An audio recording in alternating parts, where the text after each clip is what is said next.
സമർപ്പിക്കപ്പെട്ട ടെലിഫിലിമുകൾ പുലർത്തിയ നിലവാരം സീരിയലുകൾക്ക് ഉണ്ടായിരുന്നില്ല.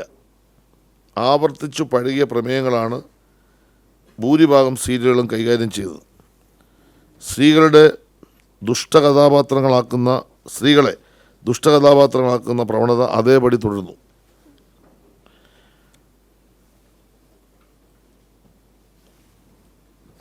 അങ്ങനെ വെയിറ്റ് ചെയ്തിരിക്കുക. അതുകൊണ്ട് ഔദ്യോഗികമായ വായന വന്നില്ല.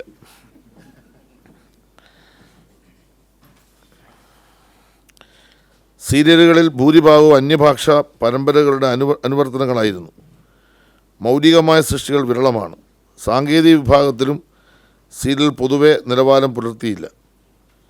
സ്റ്റോക്ക് മ്യൂസിക് ഉപയോഗിക്കുന്ന പ്രവണത ഒഴിവാക്കി മൗലികമായ പശ്ചാത്തല സംഗീതം ഉപയോഗിക്കേണ്ടതാണ്.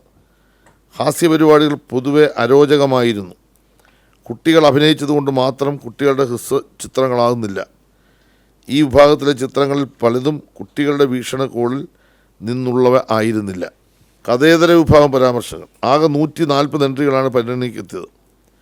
അവയിൽ നിന്ന് 15 പുരസ്കാരങ്ങളും 3 പ്രത്യേക ജൂറി പരാമർശങ്ങളുമാണ് നിശ്ചയിച്ചത്. സ്വതന്ത്രമായ നിർമ്മാണവും സെൻസറിങ്ങും പൂർത്തിയാക്കി സമർപ്പിക്കുന്ന ഡോക്യുമെൻ്ററികളോട് മത്സരിക്കാൻ ടെലിവിഷൻ ചാനലുകളുടെ പരിപാടികൾക്ക് പലപ്പോഴും കഴിയുന്നില്ലെന്ന് ജൂറി വിലയിരുത്തുന്നു.